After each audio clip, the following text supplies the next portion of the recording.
Hello, my name is Tina. To avoid infection and the spread of COVID-19 disease, we can use hydrogen peroxide to kill coronavirus. This brown bottle is normally used to clean cuts and wounds. According to World Economic Forum, hydrogen peroxide can be diluted to 0.5% concentration for effective use against coronaviruses on surfaces.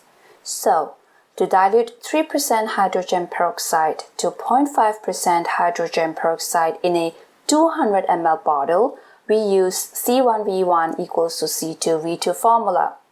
Substitute the values for C1 and C2 and 200 ml for V2.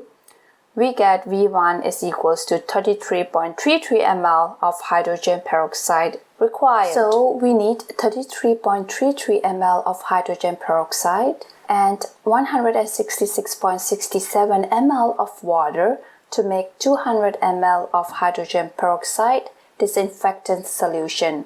Lastly, label it.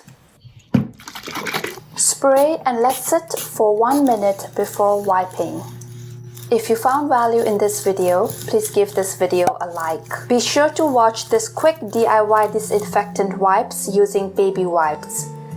Subscribe for more quick and easy DIYs.